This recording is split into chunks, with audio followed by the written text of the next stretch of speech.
All right. Well, we're going to finish off our talk of Keva after leaving you on a cliffhanger 2 weeks ago. Um, so in order to resume doing just a bit of chazara, importantly, we saw that there are three main shitot about the status of the contents of the Keva. So what are the three main shitot and whose are they? You can give me even one of them if you don't have all three.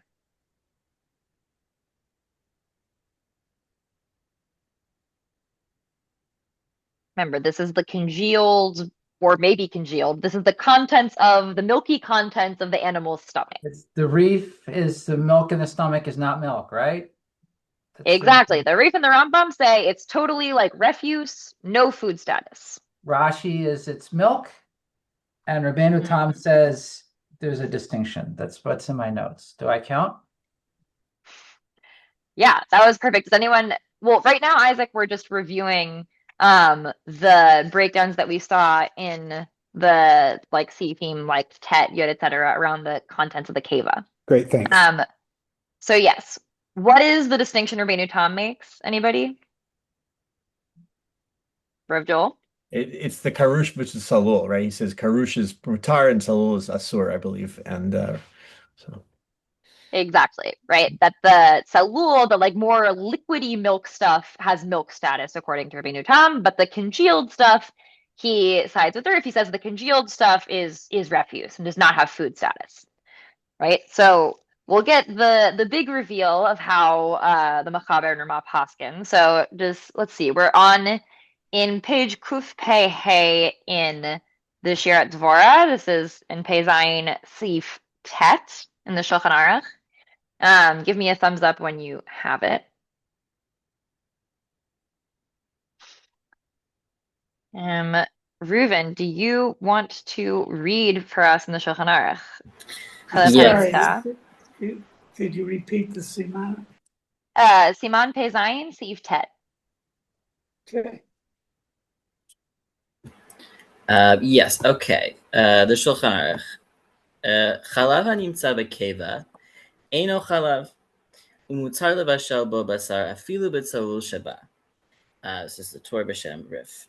Rambam, ויש מי שאוסר, the Tosfot, the Rosh, Rabbeinu Tam, Rashba, and the Rad. And then in brackets, וכן נוהגים. I have brackets anyway. Yeah, So, parentheses. yeah, okay. The chalav that you find in the keva, it doesn't count. It doesn't count as chalav, which is, I guess, the Rif and the Rambam's position that he's taking here, Mm-hmm. which makes sense. And it's permissible to cook it with meat. Afilu bitzalul shaba, even the with the like the liquidy, the more liquidy stomach contents. That Mm-hmm. I imagine also greatly resembles chalav. So that's Right. surprising. That's presumably the logic of Rabbeinu Tam's distinction is that the like talul is more milk-like than the more congealed stuff. But the Rif Rambam position, and therefore the Machaber say all of it's mutar. Right. But there's an opinion that it's forbidden. V'chenohagin.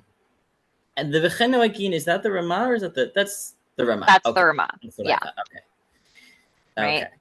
So there's an important bit that the Shach is going to that is going to kind of clarify for us here. So Rav Lexi, look at can I ask a biology question just to make sure I you understand? can. I can't guarantee that I'll know the I answer, think you might but know, and I think maybe is if you're like, so we're talking about like the milk in the stomach of a young animal that's nursing, right? That is nursing from the mother, and it starts out like as milk, and then the enzymes in the stomach solidify it. Is that correct? Is that so? What you're when it's salul, you're really getting it's more like the milk that it actually drank, and when it becomes more like pirsha be'alma as it becomes more congealed. Is that the biological idea here?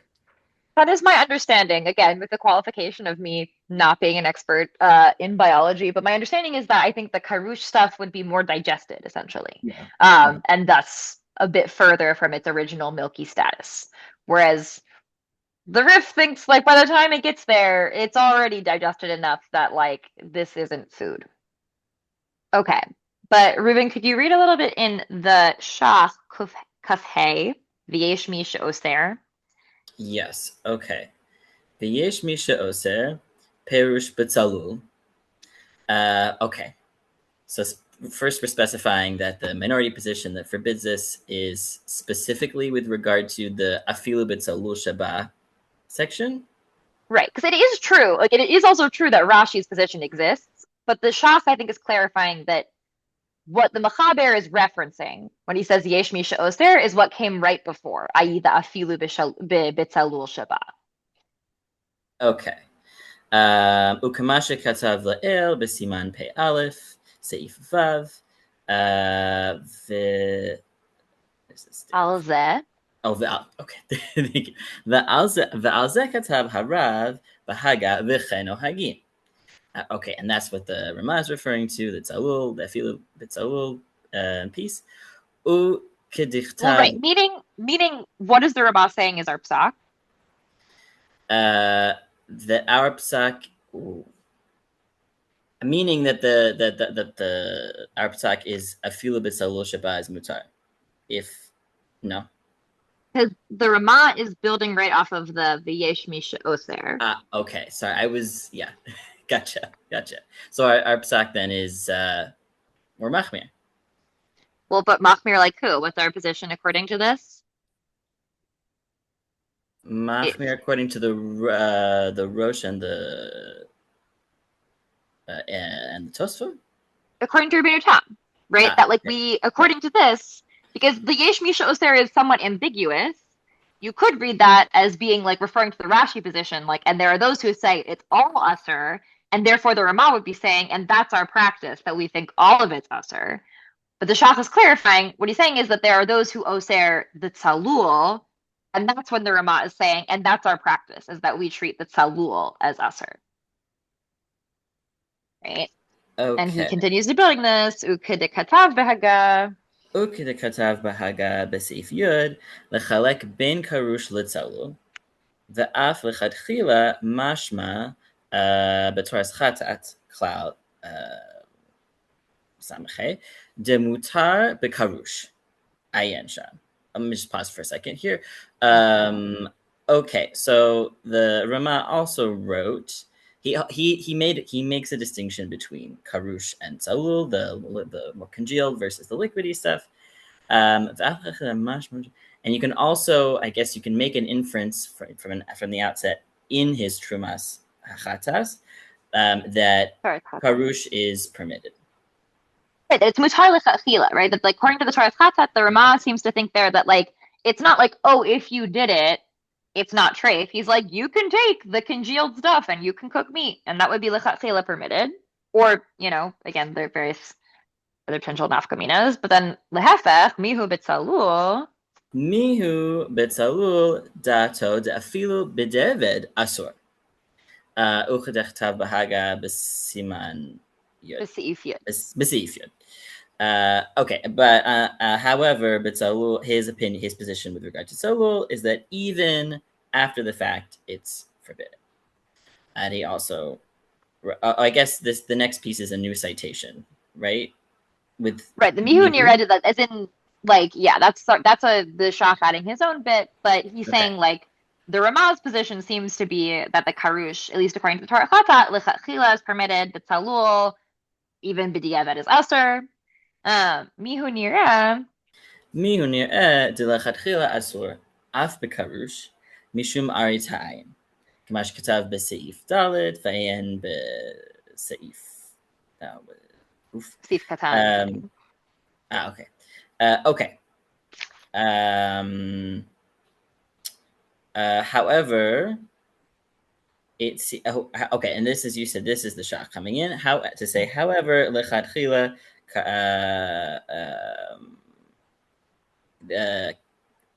talul is forbidden.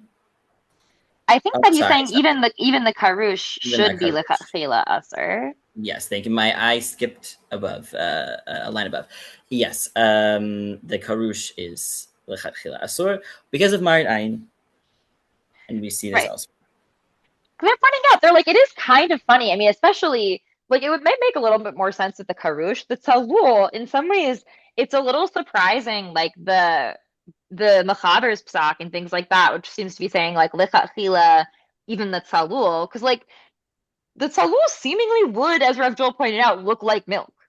So it's honestly it's kind of interesting that the Mechaber does not bring up the Marisayan issue, but the Shach is on top of it. But the last thing we'll summarize this outside, but the Shach and the Taz both point out that the Maharshal takes a more stringent position. He advocates following Rashi and treating it all as usher. And he points out, he's like, mi yodea ma shiur hakrisha. He's like, we don't know exactly what's the point, what's the level of congealed at which it exits being talul and becomes karush, right? That like if there is this point and we aren't biki'im in what that is, then we're kind of playing with fire if we say that one of these is permissible and the other is usher, because you might just be actually using talul milk when you think it's karush.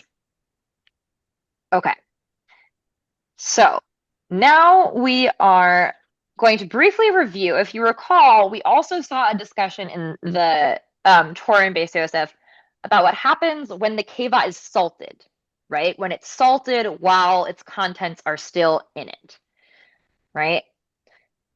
Now, we saw actually that the Beis Yosef pointed out that there are some who say that according to the Rif and the Rambam position, that again, because the contents are pure Ba'alma, so too here, we say they don't become usher because like they're not milk, right? And not only do they not become usher, but also it wouldn't be usher to use those contents to make other cheeses, and you wouldn't need to batel them because it's considered to basically not pass on the bisari flavor, right?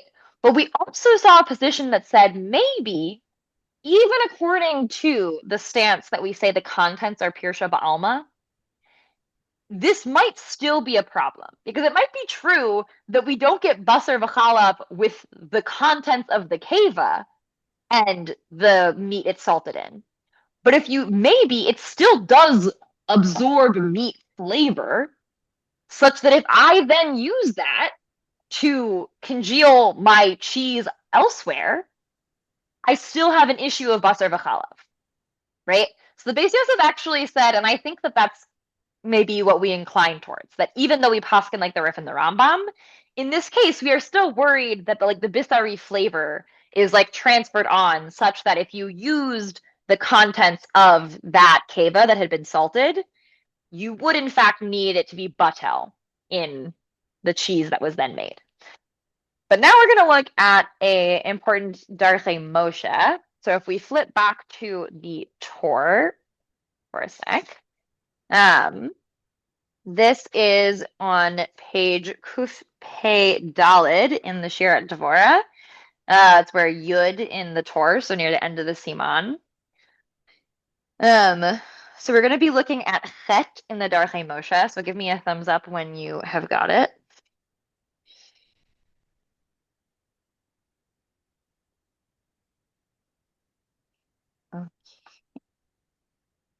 Yes.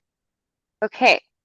Shammai, can you pick up for us that the first part we're going to pick up, do you see where it says V'od bolded a little bit, like a couple lines down in the Darchei Moshe?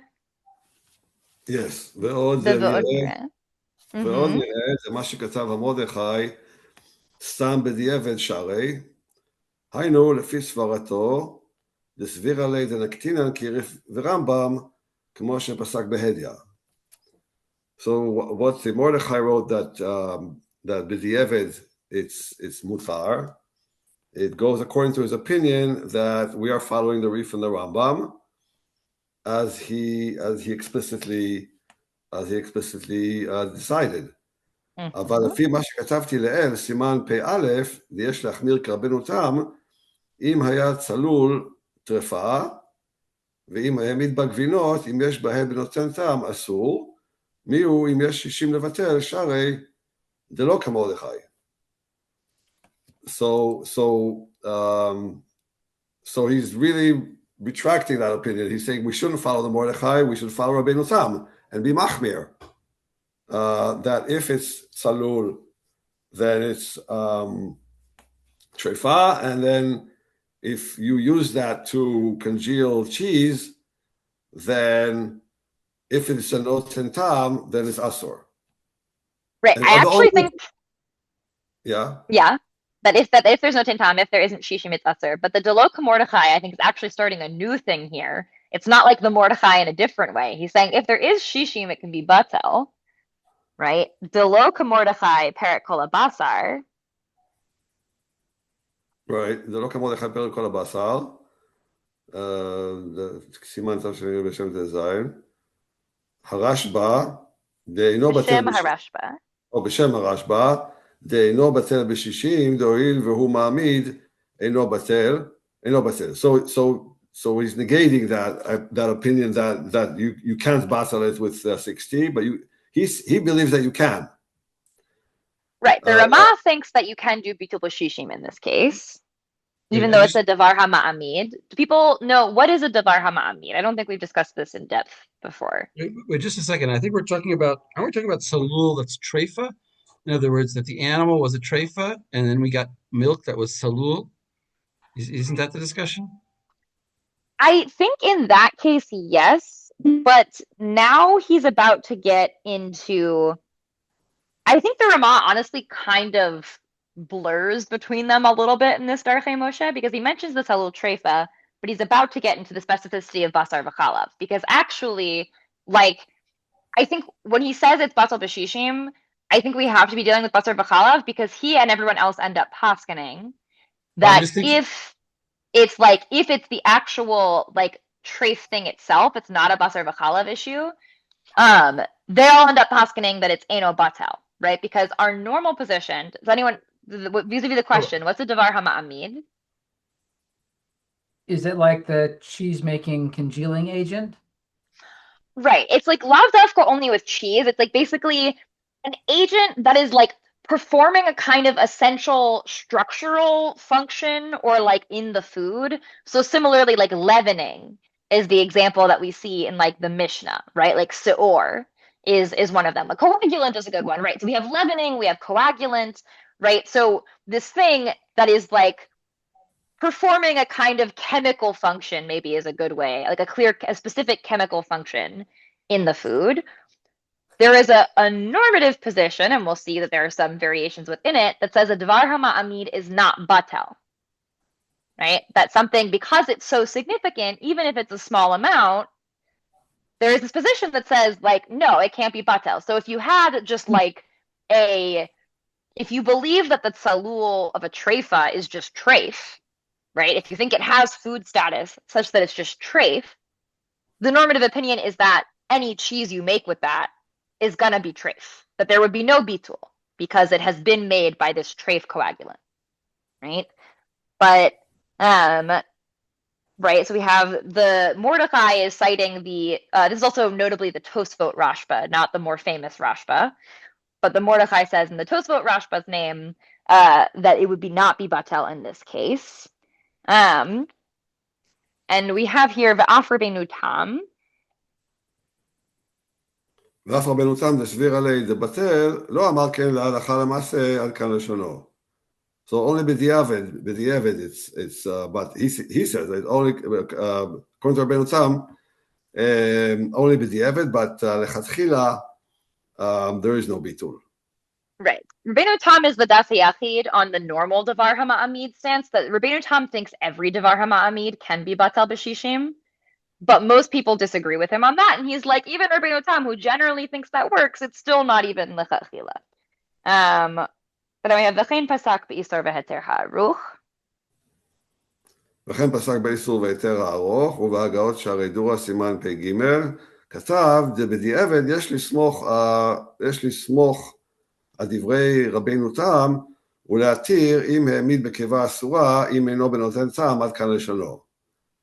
So there's a opinion that you can rely on this Rabbeinu Tam, so that if it did happen and you put you let it congeal in a treif keva, and it's not noten tam, then it should be permitted.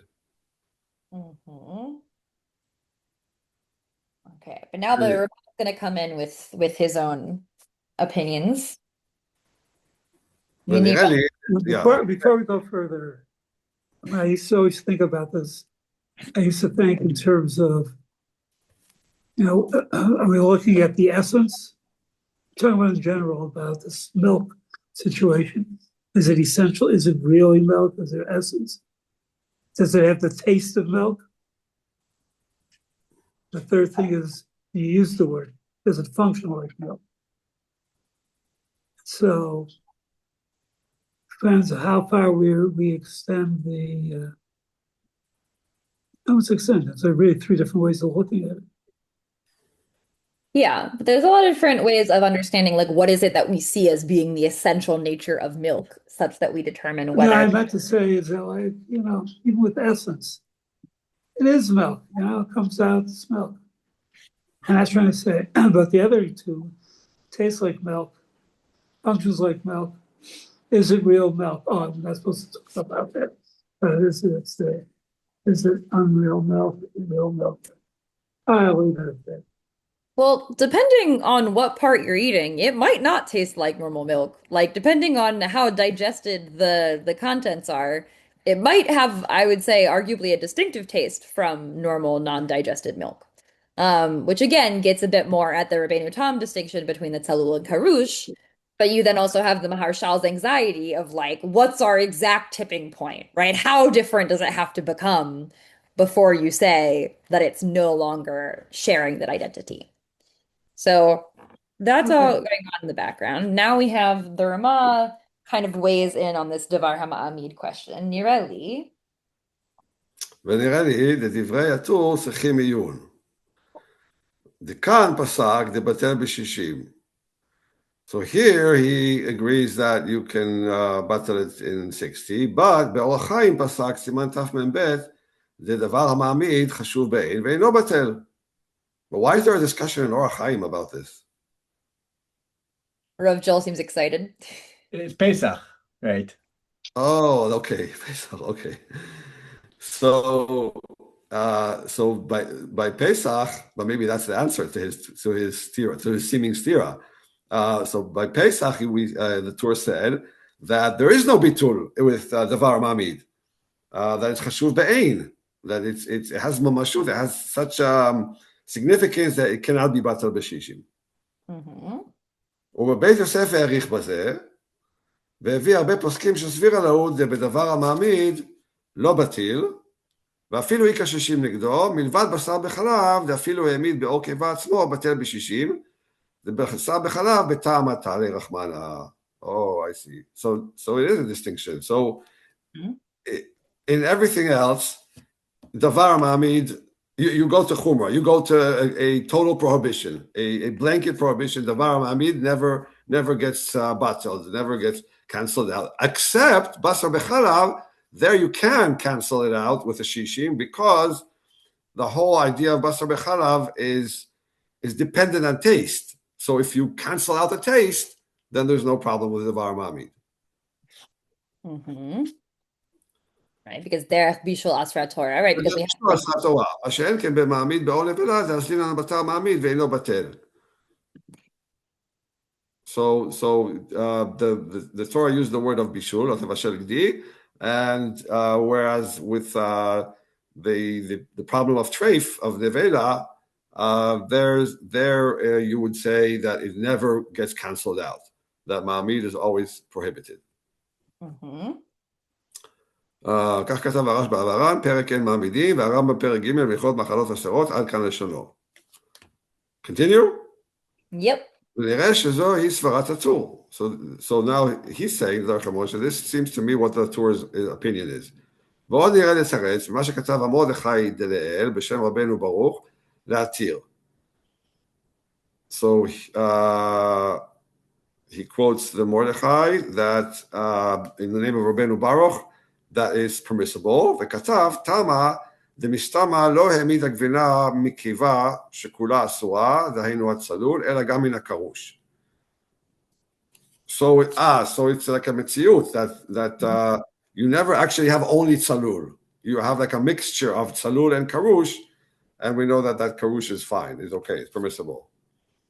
Right. According to the Rabbeinu Tam position, right, Rabbeinu Baruch, the Sefer HaTrumot, says, well, yeah, probably it wasn't all tzalul. Probably some of it was karush, which we hold, like Rabbeinu Tam, is fine. Right? Ve'en regilot she'itnu keva. ואין רגלות שייתנו קיבה להעמיד החלב שלא יהיה בה מקיבה כרושה, וגם פעמים יהיה קרוש יותר, והבה לי זה וזה גורם וכולי. So we always have also some karush in the mixture, and maybe even the majority of it is karush. ונראה, רוצה לומר? רוצה לומר, זה מטעם זה אין להחשיבו דבר המעמיד, דהווה זה וזה גורם. ומיהו 60 צריך נגד הצלול, ובזה מיושבים דברי הטור, דכאן פסק לבטל ב60, היינו מטעם שפסק רבנו ברוך, כן הלאה. So you could have it, you can cancel it out with shishim against the tzalul. Right. So this is actually, the Ramah gives us two reasons, right? He gives us two potential answers as to why our case here is different when you're being ma'amid with like the contents of a keva that was salted with the meat. One of them, what's the first one? That distinguishes this from other Devar HaMa'amid cases? That it's dependent on taste. Right. That there's something unique about the Basar V'chalav prohibition where the whole thing is about flavor, and so if there's no flavor, it's canceled, unlike any other case where the Devar HaMa'amid itself is usher. And the other, the Rabbeinu Baruch Svara, is what? That you will always have some of it karush, so that really there is no just pure tzalul. Right, which the Ramah is saying, the argument in his mind is like maybe because of this idea of zev is ze gorem, you have a permissible and a non-permissible factor. It's not considered of Devar HaMa'amid at all, right? That like takes it out of the category of Devar HaMa'amid, such that we're like, okay, if there's some salul, we still need to batel that, right? Which is why, since we don't know the exact percentage of salul, we're going to say you need shishim against all of the keva contents you took. But it's not a Devar HaMa'amid. Okay. Rev Joel, looks like you have a thought. I have another Matthias question because this stuff always fascinates me. I've never made cheese with a coagulant, like I also have not. So if you're looking for my personal knowledge, I I'm can't. just curious what the usual ratio is, like between like the enzymes you get from the stomach in the karush salul combination and the actual milk. I don't know. I don't know. I mean, If you're using commercial rennet, it comes out to about a teaspoon or so per gallon of milk, but I've never killed a cow and then used its stomach. Fair enough. But teaspoon sounds like I don't know exactly. Teaspoon to gallon seems pretty good. So that's yeah, it seems like if we're dealing with the contents and not the stomach lining, that would, according to this, be batel. Okay. Excellent. So finally, we are going to flip back to the Shulchan Aruch. We're going to pick up with Yud. This is page Kuf Pei Vav in the Shulchan Aruch. Or Kuf Pei Vav in the Shira Dvora. It's, Man Pei Zayin Seif Yud in the Shulchan Aruch. So thumbs up when you are there. Jacob, do you want to read Yud for us in the Shulchan Aruch? You're on mute. Okay. Yeah, sure. I can read Yud. Chalav hanimtza b'keva. Where are we exactly in the Shulchan Aruch? What's Siman? Yud in the Shulchan Aruch. Siman Pei Zayin Seif Yud. Chalav hanimtza b'keva. V'chila ein lenicho b'keva ad shiyitztanin chalav b'toch hakeva. Aval b'diavad ein lechus ad shenimach b'keva ta. So milk that we found in the keva, and clearly we shouldn't put milk in the keva until we shouldn't put anything in the keva until the milk in the keva cools down. But b'diavad we don't have to worry until we salt that milk that's in the keva. או שעמד בו יום אחד אסור להעמיד בו. Or if the milk was in the cava for one day, it's usher to put anything, like to let anything undergo like a chemical change or something in the cava. Also to use those contents, right? Like to use the Okay. contents of that cava that either sat in the stomach for a day or was salted, Hmm. then make other cheeses, Yeah. right? Mhm. Okay. Ve'im ha'amid bo. V'im hamid bo, im hu hatzalul, oser kol hagvinot ad shishim b'chalav, shem id neged hakeva ha'asura. And if we did use it for, I guess, making other cheeses, or if it was the clear part, all the cheeses would be prohibited until there's 60 in the milk um, against the Asur, the Keva. Alua. Mhm. Vim hayashishim chalav hakol mutar. If there's 60 in the milk, everything is permitted. Mhm. Vim haya hakeva krusha, eno sarat klum. Afilu lo haya shishim chalav neged hakeva. But if the keva was congealed, it's not prohibited at all, even if there wasn't 60 in the milk against the keva. Vim haya keva tsalul mitchila v'nikrash yesh lo din tsalul.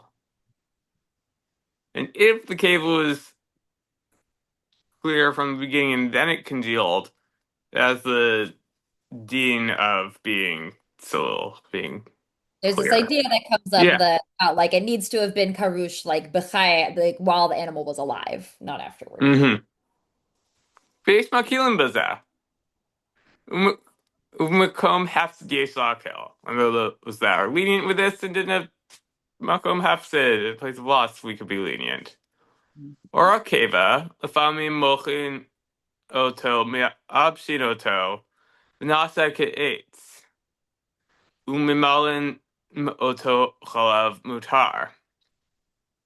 So the skin of the keva, sometimes we salt it or dry it out, and it becomes like wood, and we fill it with milk, and that would be permitted. Mhm. Berach arsenit yabesh have ke'etz be'alma, ve'imbo lachluchit basar. After it dried out, it's just like a piece of wood, and there's no moisture of meat in it. Right. There's the idea that it's kind of nafak mitorat ochel, similarly, that Mhm. once it gets completely dried out, it no longer is like a meaty thing. It's like a vessel, essentially. Mhm. Um, okay. So we're gonna look, I think for the sake of time, I'm gonna do some reading. If you see the Shach Lamed on the previous page, the Kuf Pei Vav, the Shach is also going to weigh in on our question of the Devar HaMa'amid and point out what seems to be a glaring issue. So this is on the Ad Sheyehe Shishim B'chalav, right? That like it's usher unless there's 60 in the milk of the cheeses to cancel it out. Kolomar, עד שיהיה 60 בחלב שהעמיד ונעשו גבינות נגד החלב שהיה בקיבה שנאסרה בקיבה משום בשר וחלב, right? So until there is 60 times, like you have the contents of the kiva that was salted, and you need 60 times those contents that are used as coagulant in the milks that are being turned into cheese, right? Ulichora kashe, amaisagi b'shishim, but it seems difficult. Why is shishim enough? Hachalav shebekeva asor ma'atzmo shena'aset nevela. Isn't the content of the keva usher on its own account because it has become nevela? It itself has become basar v'chalav by being salted within the keva.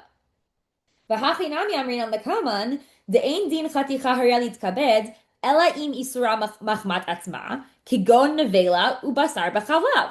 עד כאן. Right? We say that basar v'chalav is treated as something that is asur mahmat atzma. Right? And so if we say that salul contents of the keva are treated like milk, right?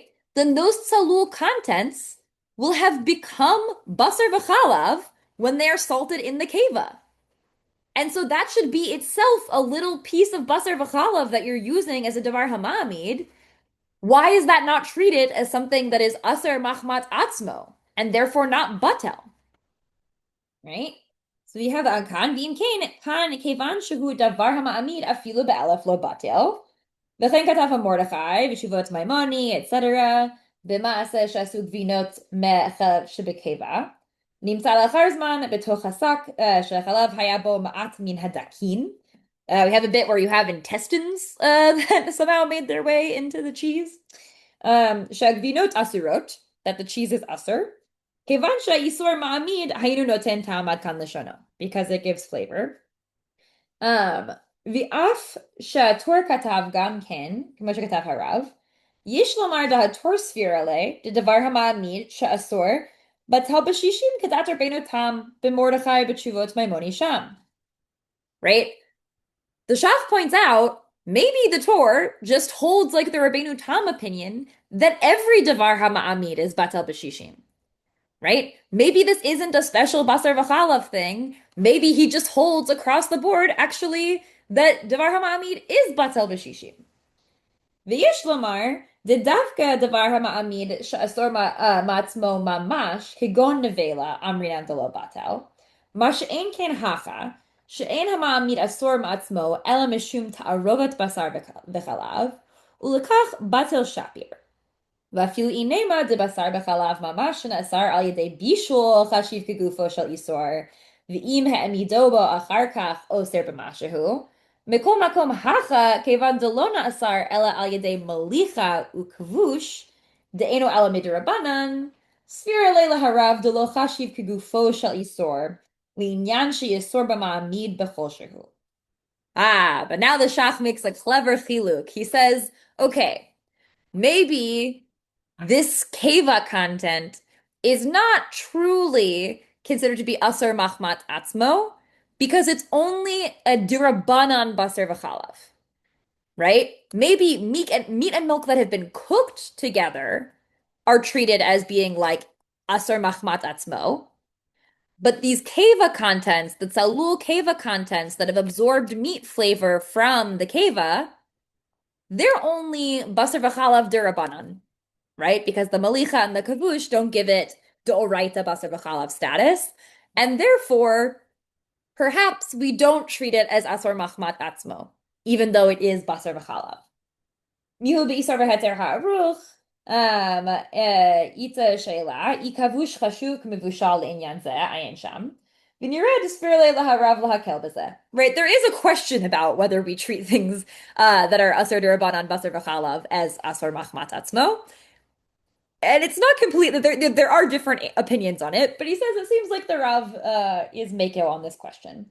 V'tshuvat Rabbi Shimshon azelatame desfirlid afilu ma'amid be'or kevat kshera lo batel. Mevar b'dvarav sham. Aval didan delo kaimalan hachi. Im kain nechid asrinan achalav mishum shebala me'keva mekom makom b'shishim sagi v'dok. V'dochek ktsat. Right? The Shach ultimately wants to uphold the Ramah, and he does.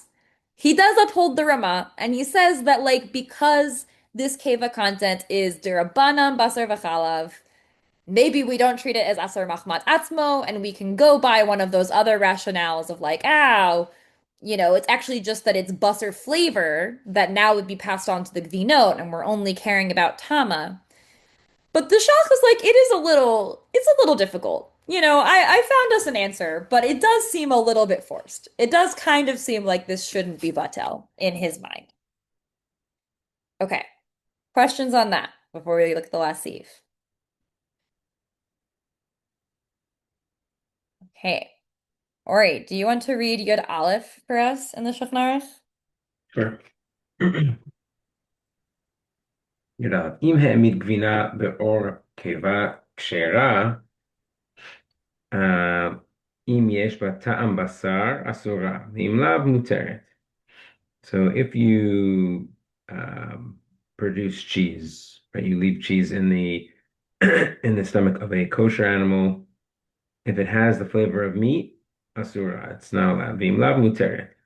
But if it doesn't, then it would be allowed. Aval hama'amid be'or kevat nevela u'torifa u'be'emat me'a oser b'chol. But if it's actually a treif animal or nevela, then even a kol shehu is going to make the whole thing asur. Aga mishum dedavar ha'asur be'atzmo u'ma'amid afilu be'elef lo batil. So because this now is something that's asur ba'atzmo, now it's basically nevela flavor. And I guess another word for it might be like chanan. It's not going to be batel even. And also just the concept of a ma'amid is something chashuv, so it's not going to be batel. V'dafka shelo haya sham ma'amid achar acher. But specifically if there's no other ma'amid. Rak ha'asur, אבל אם היה שם גם כן מעמיד, if there's another מעמיד, heter, הווי זה וזה גורם ומותר אם איכא שישים נגד האיסור. So you can sort of get around this if you have two different ma'amidim, and one of the ma'amidim is heter, and now you have 60 in general to batel it. Ze v'ze gorem, I guess, is saying, there's two causes here, so we can't say that the primary cause is the asr ma'amid. Right. That again, we have this concept of when it's zev gorim, when there are multiple factors kind of performing this function, it's not just considered like a davar hama'amid, and you just need bitul of the isur itself, but it can be batel. Which again, worth noting that here we are seeing the sort of less complicated distinction. The issue when we were using the contents of the keva that had been salted, that's where the shach was troubled because he's like, that it seems like the thing itself has become basar v'chalav. Here we're talking about if you use some of like the stomach lining itself to be the rennet, then he's like, if it's just the lining of a kosher animal's stomach, then the issue is just you're using a basari lining to make cheese. So there you just need shishim, right? But if it's the lining of a treif animal's stomach, then the thing itself is totally asr. So there it would be asr no matter what.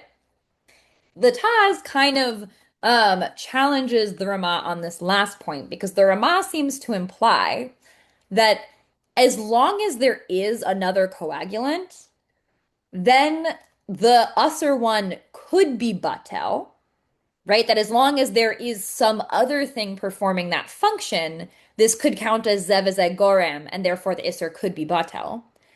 But the Taz points out that it seems like from, where that concept originates, that it only constitutes zev gorem if the isser is by itself insufficient to have performed that function. Right? So for example, in the case in the Mishnah, it's like if there wasn't enough of the like truma leaven by itself to leaven this bread, then, it can be batel. We have the truma leaven and we have the chulin leaven. Right?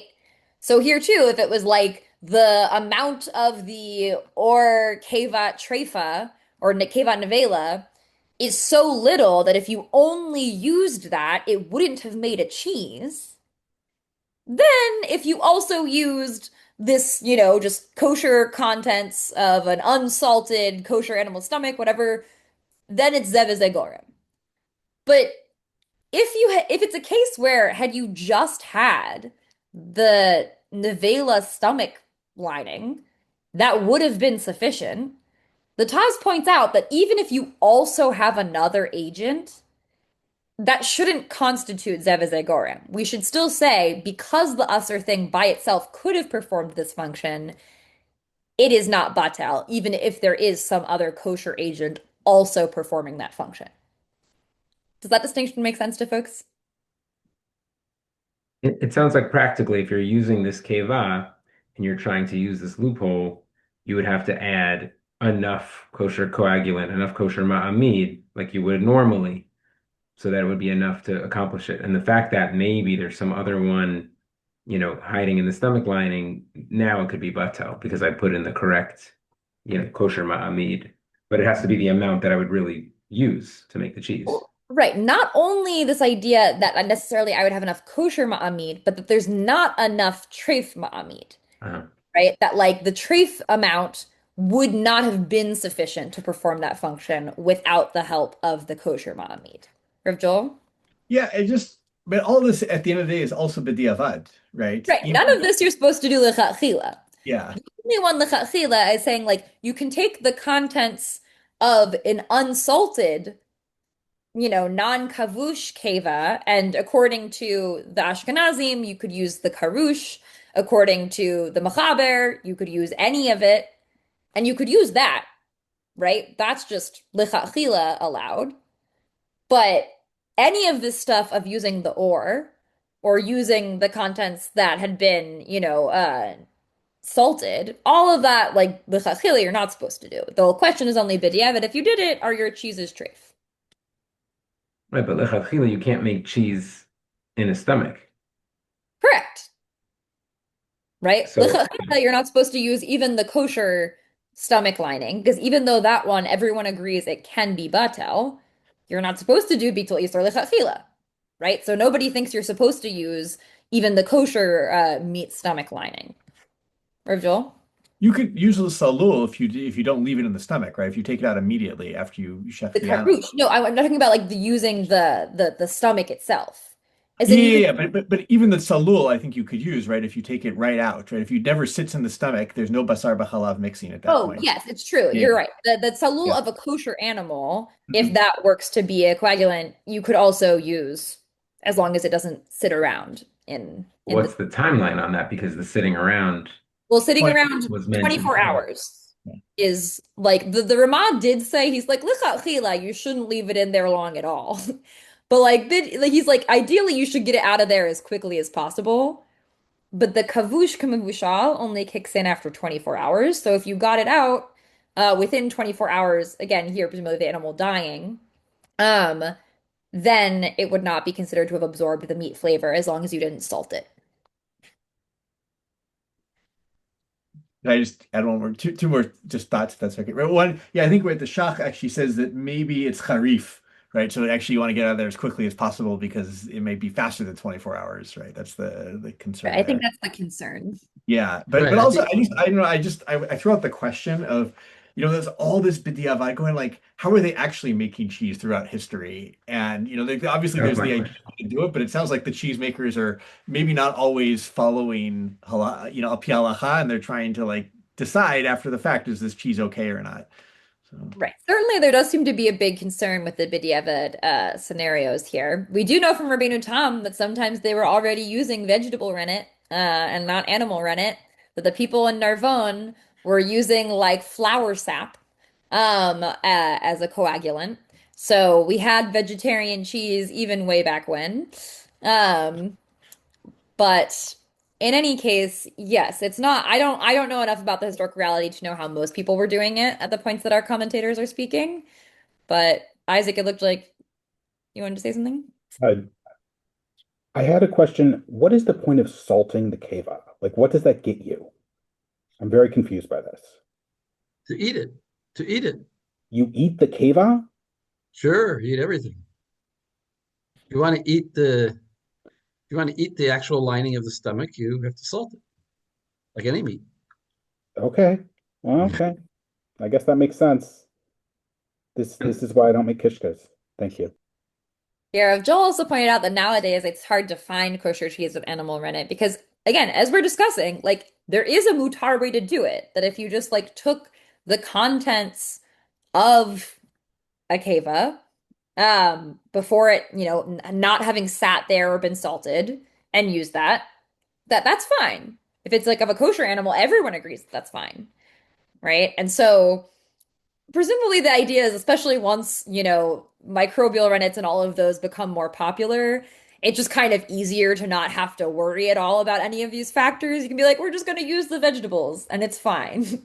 Um, but surely somebody out there is still making kosher cheeses with animal rennet. I just have not seen many of them. Right. Well, that's all for now with our stomachs and stomach contents. So back to Rev Joel. Maybe I'm trying to think. We want to take our break now, and then we'll come back and we'll move to pay tet. Is that Reb Nachum? You think that? Okay, let's take our break now.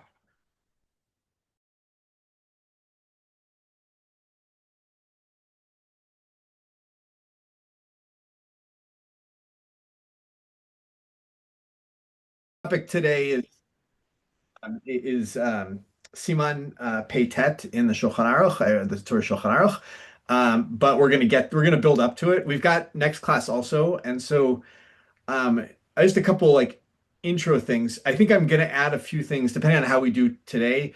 Because I didn't give you a lot of sources on the whole question of Bein Tavshil Lev Tavshil as opposed to Bein Basar Ligvina, which is the in I think it's Seif Gimel is a question that shows up and really is kind of played out in the Beit Yosef in Orach Chaim.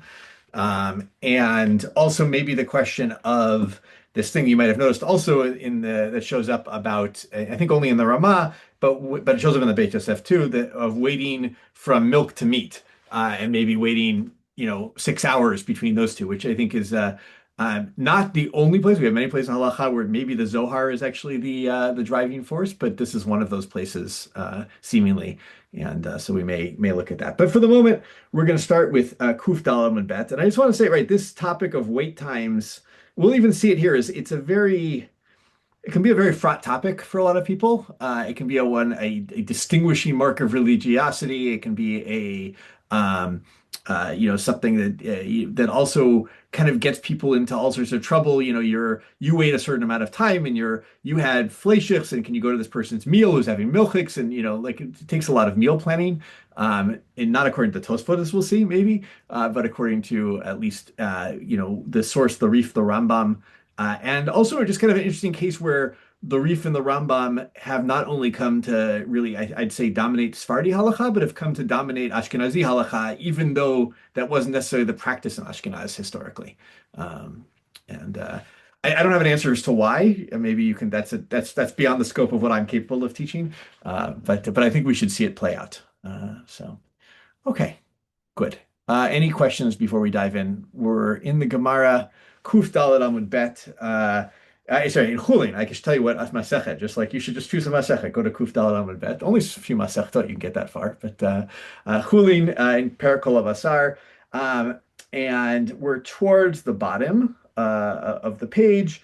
It's I gotta find it myself. I don't like Kol Davar Shemet. Yeah, Tana Agra or Igra, I don't know how you pronounce his name. Chamua de Rebbe Abba. That's where I want to start. So maybe about 2/3 down the page. Let's see. Noam, have you read yet? No? Good. You're my leadoff hitter. Great. Tana Agra Kamud Rabbi Abba. So Agra, the father-in-law of Rabbi Abba, taught of the Gvina Nechalin be Apikurin. So chicken and cheese are eaten in Epikurin. Not a very common word, No. but Rashi says derech hefker she'eino nizkar bahen ukedem meferesh. Yeah, we'll see. There's actually going to be lots of different. If people saw the Meiri, he brings the one that Apikorin is a napkin, right? So it's a. Do people see that the Meiri? That wasn't. He doesn't hold like that. He says there are yeshomrim. There are people who say that, but it's an obscure term. It could be like hefker. It could be like apikoris. I don't know. Something like who knows. But okay, keep going. It's related to Epicurus. It's all after the Greek philosopher Epicurus. Maybe I don't know. I don't know I did a lot of research, and that's what I discovered. That all these words are related to some Greek philosopher who believed in life without pain. Fair, yes. Epicurus and Epicurean are probably related to each other. I find it very ironic because the major meat kosher caterer in this area is Epic Catering, and I don't know if they understand that. That's ironic, but okay. So no, but like we don't always say in English an epicure is like somebody who likes fine dining. Yes, yeah, I think so. Yeah, same idea. Epicurean maybe means like they're eating in fine dining. So, but he's actually going to explain it here to some extent, right? Maybe. So who Tani Lava, who Amarla? Keep going. No. Who Tani Lava, who Amarla? So he teaches it and he explains it. So you're allowed to eat them without washing your hands and without kinuach of your mouth, without some kind of cleaning out of your mouth. Good. Yes. Okay. So, and so just remember what are we talking about? Eating what here? Dairy, chicken and cheese. Good. In what order? The pshat would seem to me it's chicken then cheese, but I'm not wedded to that assumption. Good. That's going to be the thing that Tosfot's going to jump on, right? Is that they seem to think that it's the order is chicken and then cheese. You can eat without, according to right now, we're gonna reinterpret maybe, but you sound like you can just eat without washing your hands and without washing your mouth. Okay, or rinse. We call kinuach wiping the mouth out. Something like I don't know what the right term is here because we'll see what kinuach means. Also, that we have to define that. All right. Okay. Good. So go Rav Yitzchak Berei de Rav Marsharshia. Rav Yitzchak Barei the Rav Masharshia Ikla Leve Rav Ashi. So Rav Yitzchak, the son of Rav Masharshia, appears in the home of Rav Ashi. I to le gvina achal, so they bring him cheese, he eats it. I to le bisra achal, so they bring him meat, he eats it. Below masha yade, and he doesn't wash his hands. Amrele. V'hatani agra chamud the Rebbe Abba of the Gvina nechalin be'epikurin of the Gvina in basar Gvina lo. So they have a kashya on this Rav Yitzchak Bari the Rav Masharshia, which is we had a tradition that says that chicken and cheese we eat in Epikurin, and what that means is that's true of chicken and cheese. It's not true of meat and cheese. So how did he do that? And then his response is Amar lahu. So he says to them, Hanimile belilia aval biyamama hachazina. So what Agro only thought is true at nighttime when you can't see, but during the daytime when you can see, then it's okay. Great. And what can you see, by the way? You can give us It seems to me you would see the schmutz on your hands from the meat. Yeah, you can tell your hands dirty or not. And in the evening, though, you can't see that because you're eating in the dark, and so you should, or maybe at least eating in low light, and so you should do netilat yadayim. By the way, again, in this story, what's the order of the service of eating? First, they bring him cheese, and then they bring him meat. Good, right? So different order. That's important, I think. And the Gemara seems to assume that the laws of wiping hands should apply in either order, in this order also. Yes, yeah, but good. And that's one of the things we're going to kind of determine for all of this when we kind of determine, well, what matters in the order and when do you wipe your hands?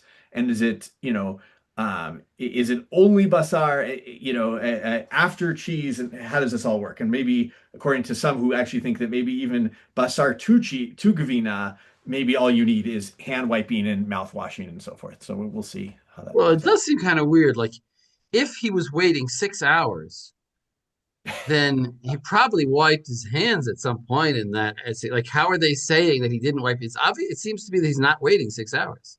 Sure. I mean, he had to daven mincha before he ate his meal, in the evening, maybe even up Mariv. So it's like a real kind of panopticon sort of thing. If they're like watching him the entire 6 hours, that like I noticed you didn't wipe your right. Funnier statement if that's So it's probably that he did it right away. So that seems to be. It seems to be that really it's an appetizer course of cheese and the cheese plate, and then it's maybe even we'll see, like maybe it's even the same meal, right? And then they serve him meat. Well, wait, sorry, but it's not just wiping his hands; it's actually washing his hands, right? Yeah. And I'm just speaking based on my total historical ignorance, but like assuming if they don't have running water, maybe like when you're a guest at someone's home, they actually can tell whether or not you wash your hands. It's not like you could just go to the faucet and run the water. You got to get up and go to the basin and maybe ask your host to give you water. Yeah, I don't know. But the verb mekaneach, that is actually the way I understand it, without water. That's the difference between mekaneach and madiach. And even modern Hebrew, you can remember mediach kelim is your dishwasher. That involves water, obviously. Mhm. And when we talk about wiping the nose, we use the kaneach et ha'af. So that's no water. So and I think the verb kaneach is dafka no water. I know, but first of all, when Agra explains it, he says netilat. He says both kinuach hapeh and netilat yadayim, and then the story only focuses on the yadayim, masayadeh. That he doesn't wash his hands. The So that's story, right? washing his Right. hands. The story itself. But then when they No, talk about yeah. no, Yeah. but so the story is about the water or Yeah. the absence of water. Yeah. I mean, you can, and we'll get into the Beit Shammai and Beit Hillel, but you could understand it that maybe he did eat something in between. It was enough to wipe out his mouth, or maybe that's not the thing they noticed is to do kinuach hapeh, but they did notice that he didn't do, as you said, Noam. You have to get up and ask for water, and it might be a big deal in that society. So, okay, these are all good points because we have to think through this whole thing. What's going on here? Do a little bit more. Okay. Tanya Beit Shammai omrim mekanachu Beit Hillel omrim madiach. Okay, so Beit Shammai say mekanach, wiping. Beit Hillel say madiach, rinsing. My mekanach or my madiach. Okay, so what do these two terms mean? Ilema Beit Shammai omri mekanach velo bai madiach uVeit Hillel omri madiach velo bai mekanach ela hada amar Rabbi Zera ein kinuach peh ela bepat keman kebeit Shammai.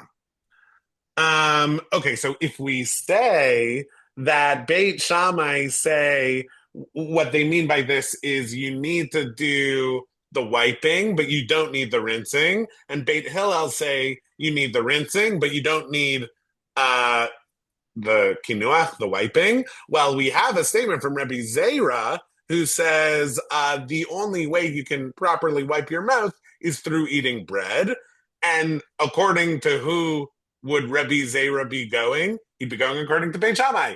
And from what I understood, the only issue with that is we just wouldn't assume that Rabbi Zera is paskening like Beit Shammai.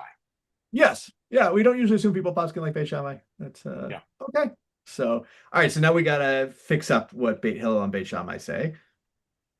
So I'll keep going. Okay. Ella Beit Shammai omrim mekanach v'lo bayim mediach. Beit Hillel omrim af mediach. Okay, so here's another possibility, which is Beit Shammai says you need to do wiping, but you don't need to do rinsing. And Beit Hillel says, no, you even need to do rinsing. But then... Exactly. And therefore, what is Rabbi Zera saying? And then Rabbi Zera, both Beit Hillel and Beit Shammai are in favor of kinuach, and so Rabbi Zera is explaining it according to both of them, not specifically according to Beit Shammai. He just explained what is kinuach, right? He doesn't. So okay, that's fine. But we have another problem. This is a classic problem with so many cases of Beit Hillel and Beit Shammai. So the issue with that would be Havelai Mikulei Beit Shammai Mechumrei Beit Hillel. Litanya Gabi Kulei Beit Shammai Mechumrei Beit Hillel. So if that were the case, then this would be like a Chumrah of Beit Hillel, and we would have learned that somewhere, probably in the Mishnah of Eduyot. Exactly. There's a Mishnah in Eduyot which gives you a list, right, of the places where Beit Shammai is Mekil compared to Beit Hillel. It's not on the list. That's a problem. So, okay. Keep going. So okay. So then it seems, if I remember correctly, the final answer is Ella Beit Shammai Omrim Mekanach v'hu adin lamadiach, Beit Hillel Omrim Madiach v'hu adin lamekanach. Mar Chada v'Mar Chada. Oh yeah. Good. Mar Chada v'Mar Chada v'lo pligay. So okay. So in the end, what we say is Beit Shammai say Mekaneach, and it's hard to translate, but like this is the same as Madiach, and Beit Hillel just say the reverse, and the Gemara ends by saying one is saying like Beit Shammai is saying one, Beit Hillel is saying one, but they're not actually disagreeing. They're just focusing. This isn't actually a machloket. They're just focusing on different components. Good, and look at just read the Rashi for Hu Adin. Vehu Hadin. There it is. The Tarvayu Bainan. That we need both. They both agree that we need both. They're each only just mentioning one, but there's no machloket here. Good. Just one thing. When we say mediach, what do we mean? So Open question to group. Doesn't have to be you. I don't want to, Yeah. Okay. Eating a food that wipes your teeth clean. Good. That's one possibility. What's the other possibility? Rinsing hands. Yeah, it could be your Rinsing hands water. too, right? It could be your hands. We don't actually ever say what that is. But when we get to if we get to the Rambam, we'll see. Actually, this can be an interesting question. What do we mean here? It could mean rinsing your mouth and wiping your mouth, and it could also mean wiping your mouth. This mekaneach and mediach is rinsing your hands, right? We don't. There's no, just again things that are not so clear in all of this. Okay, we have a Gufa here, right? I want to switch readers. Wonderful job, but now I have to find it. So, okay, now we have to actually find what Rabbi Zera's statement was. So let's, we got to be able to wipe out our mouth. Let's see. Eitan, we'll get all the Eitan. You haven't read it, right? I've not read. All the JTS people are on trial today. This is it's good. Gufa. Amar Rabbi Zera, ein kinuach hapeh ela bapat. V'hanemile b'dechite, aval b'deseire lo. So Rabbi Zera says that you can only do this wiping of your mouth with bread. And that's talking about sort of grains, but not with barley bread. Yeah, I think it's wheat versus barley is the difference. Wheat versus barley. I guess like bread, the bread made of wheat versus bread and barley. Yeah. Udechite name lo amran ele bekarera aval bechamima mishtar shtare. And when it comes to grain-made bread, they also only said that when it comes to it if it's cold, but if it's hot, then it'll crumble. Mm-hmm. Yeah. So, and what happens? Read that Rashi there. Which Star. star naser rach v'nidbak bechech v'dugmato. Hey, that's all I wanted. Yeah, that's fine. Right. So it's sort of made soft and it'll, I guess, like stick in your palate, sort of. Exactly. Yeah, it sticks in your palate. So it won't remove the cheese. Exactly. You want it to come clean. You want it to like touch the palate, grab the cheese, and then get off. But if it sticks, then the cheese is still there, or the meat is still there. Okay. And then keep going. V'hanemile berechicha aval ba'akusha lo. And that's even that is talking about only when it's, and I guess here it's like on the softer side, but if it's too hard, that also wouldn't work. Yes. So you got to get some sort of, balance, I guess, of things. So, all right. But now we get halacha. So, v'hilchata b'chol mile have kinuach levar mekamcha tamre v'yarka. Okay, the halacha is in every case it counts as a bread that would wipe your mouth, except for if it's made of excuse me, dates or vegetables. And what about kemach? Did you say kemach too? Oh, I'm sorry. I thought it was flour made of dates or vegetables. Oh, yeah. Oh, I thought it was just kemach. I thought it was 3, but maybe it's 2. Okay, I'll take that. So it could be. No. Flour. It means flour. I thought it just meant flour, right? Just it's 3 possibilities: flour, dates, or and vegetables. Vegetables, because the vegetables aren't going to grab anything. The flour is not going to grab it. The flour is going to stick to your mouth or something. Yeah, I don't think you can. Can you make date flour? I don't even think that's such a thing. But now that you mention it, you're all right. Okay, good. So now we know that. So now we know that Beit Shammai. I just want to go back what we know. We know that if you eat meat, it's not so clear the order yet. But if you eat between meat and cheese, you have to wash your hands. And not between chicken and cheese or oven cheese, between bird and cheese. But maybe in the daytime, you don't have to wash your hands because maybe you can see if your hands are clean. We know that between something and something, you have to, according to Beit Shammai and Beit Hillel, you have to do both wiping and washing or rinsing. We know that you can pretty much do the wiping thing with any food, with the exception of 3. That's where and do we summarize everything well so far, which is not so clear? Okay, let's keep going. All right, Bamine Rav Asi mi Rabbi Yochanan. Okay, Bamine Rav Asi mi Rabbi Yochanan. Kama yishe ben basar legvina. Mhm. So Rav Asi asked Rabbi Yochanan, how much do you wait between meat and cheese? So, Good. New concept now, right? Wait, right? Shehiyah. We gotta wait now. Okay. So, except what's the answer? Amar le v'lo klum. And he said, I don't wait at all. Yeah. So, Ini v'amar Rav Chisda, achal basar asul lechol gvina mutar lechol basar. Ela kama yishhe ben gvina lebasar. Amar le v'lo klum. So can that really be? Didn't Rav Chisda say that if you eat meat, it's prohibited to eat cheese, and if you eat cheese, it's you're allowed to eat meat afterwards? But how much did he wait between cheese and meat? And he responded, none, no time at all. exactly. So we changed the question, right? Instead of being basar legvina, we changed it to gvina levasar. So, Right. Yeah, right. so Gufa. The Aini was the Gemara, the Stam Gemara, questioning exactly. Yeah. the event, and now the Gemara rearranges the event. Exactly. But okay. Quit. Let's keep going. Okay. Gufa. Amar Rav Chisda, achal basar asur lechol gvina, gvina mutar lechol basar. Amar le Rav Acha bar Yosef le Rav Chisda, basar shebein hashinayim mahu, kare ale habasar odenu bein shinehem. Okay.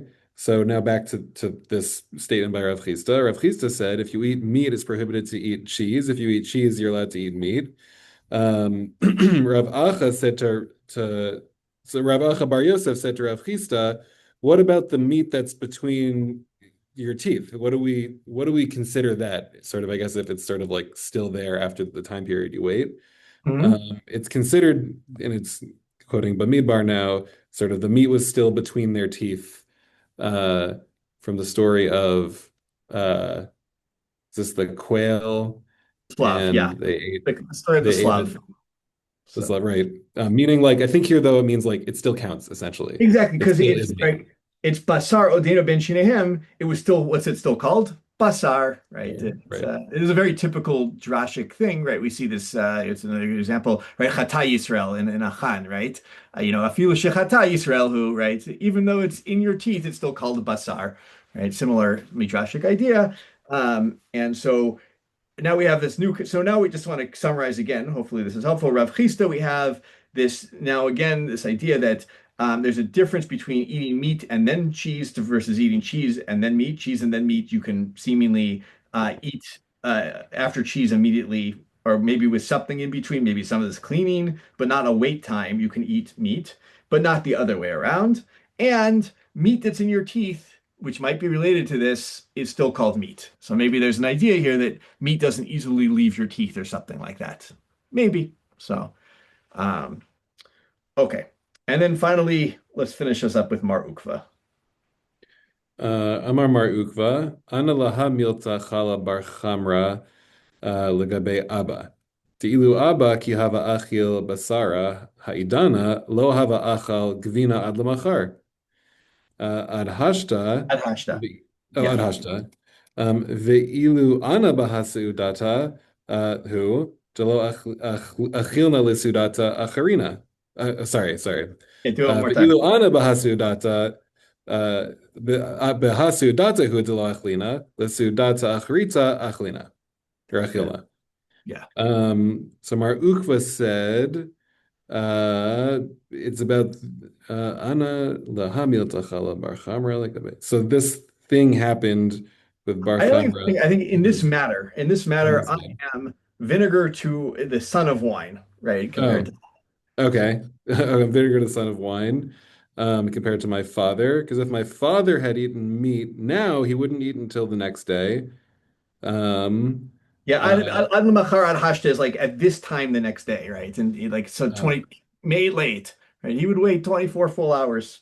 So but if I was to eat in this meal, I wouldn't eat, if I were to eat meat in this meal, I wouldn't eat cheese in this meal, but I would in the next meal. exactly. So okay. Now we have, just to remind you, so now Rav Chisda says you can't immediately between basar and chalav eat one to the next. And we have Mar Ukva who gives two different waiting times. He seems to think his is what he does, but inferior to his father. His father is 24 hours and he is between meals. What that ever that means. So, all right. And big question, right? Is Mar Ukva like the Shurat Hadin and his father's Lifnim Mishurat Hadin, or is he himself Lifnim Mishurat Hadin, right? And there is, there's even another standard, right? I don't know. Just throw that out there as a possibility. But, Well, it also tells there's a concept of not being of not being too strict because of yuhara. yes, You yeah, don't want to be too haughty. And here we're seeing that at least in this halacha, there is no fear of yuhara. hmm In other You words, think, you could really wait 24 hours. yeah. So, and you think that's why he doesn't do it because he doesn't want to look like he's, such a No, no, big. no. I'm saying the opposite. No, There's no fear of no. Yoreh. I'm saying that because we see there's two different Yeah. behaviors, apparently it was considered midat. I would say it's apparently considered midat chasidut of his hmm father to wait 24 hours, and he's not fulfilling that midat chasidut. He's just going by ikar adin. But Yeah. I'm learning also that in this aspect you can do the midat chasidut and not be considered haughty and So, be like his father. I'm saying. yeah, good. Ori. I just think as an interesting note, if the Rav Chisda statement about meat in your teeth would have come one little micro sukya earlier, before the comment about waiting between meat and cheese, we would have assumed, I think, that it had more to do with the, bread to clean your teeth out because it gets sandwiched by, this Indian. It really seems like it's talking about, sort of the reasoning for why we wait. Good. That's going to be, like the meat gets stuck in your mouth in a way that it maybe isn't cleanable potentially, right? That it's that wiping it out with bread or with whatever it may be doesn't work in the same way that wiping out cheese maybe does work. So Yeah, that's a very interesting point you're making. Or is yeah. making a very interesting point that it could really almost be better placed earlier. hmm Um, but don't agree with you. And the editors think that it goes here, but well, I think Joel's going to say maybe this is the reason. Maybe the reason I'm saying maybe this is you being used as a reason for waiting 6 hours. There's an alternative possibility, though. What's the hmm alternative possibility? That's not there as a reason. Oh, that's just the orcha de milta, right? People eat between meat, like they wait. We haven't No, had no, six, no. Well, by the why are way. we having this discussion at all about meat between the teeth? Why Why did does he it ask come that there? question? Hmm. Why, if it's not to give a reason and it's Mhm. not about quinoa, what else could it be there for? It's Well, I not know to give a later we're going reason to to wait six adjudicate. hours. What? Later we're going to adjudicate the. I know in the Rishonim we adjudicate the din of waiting. If you wait and you still have meat in between your teeth, then what's the status of that meat? Ah, Yes. exactly. I think that's the third Yes, plus. That's but the I just still think that the way that it got edited influences the order here influences the way we understand that meat in the teeth phrase because it's certainly also relevant to cleaning out your mouth with the bread. Yeah. I It's agree with sort of you. a It's an excellent bridge. point. I'm just Yeah. saying the editor, for whatever reason, the editor put it here. But yeah, it would if it would be, I agree with you 100%. If it would be earlier, then it would fit there. Maybe it should be about that. But the way we have it is the way we Both. have it. Well, I will And it could see, be right? both. It could be the bridge. Yeah. I mean, the Rishonim will understand, all three. One is that, yeah, you just have to clean it out, right? That's all it is. You have to just clean it out from your mouth, meat between your teeth. You can even see it as, oh, we were Well, talking about. that's a fourth possibility. That it's just telling you that you better remove it. If you Mhm. found it, you can't say, "Oh, lucky me, I'm eating a piece of cheese and it's a piece of meat and it's all fine." Yeah. So, No, it's not all fine. but But is that good. deraisa derabanan? Because I can eat cold meat and cold cheese. Is it cooking in my mouth? I don't think anyone's This is going to where go. my mind went when I was I don't thinking think that. anyone's going to say that, right? That's it's maybe there's some opinion, but I think we can agree we're operating in Drabanan territory. But nonetheless, it seems to be a big deal. We just like they're not Oleh Shulchan. You can't eat them together, and what you have to make some sort of separation. And the question is why and what is the separation, right? Is the separation just so that you don't have any of one left over in your mouth before you eat the other? Is it for some other reason?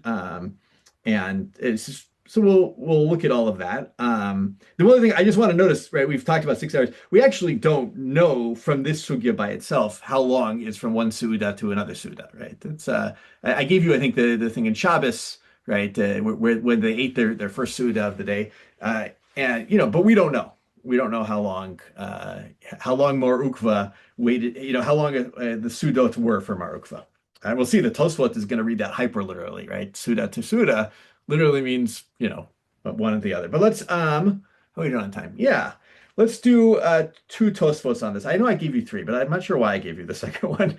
So let's Ofu Gvina in Basar Ugvina Lo. This is on Kuf Dalad Amud Bet. But and then we'll do the short Tosfot afterwards. So I don't know. Let's see. Reuven, how you feeling about this Tosfot? Did you read already? I did, but I'm happy No, to let's, maybe get. let's spread the wealth. Let's spread the wealth. Okay. It's, I'm here if you need me. yeah. Jacob, what about you? Did you read already? You did read. I did read already. All right. Kalev, what about you? I You're haven't not so, read, but I'm not. Yeah.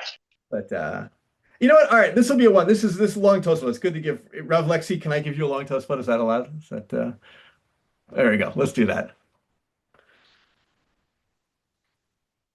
We're on Kuf Dalam with Bet Ofu Gvina in Basar Ugvina Lo, right? So this was it. Just to remind us, this was that if you can eat Of and Gvina be apikoren, but not Basar Ugvina. You can't eat be apikoren. So okay.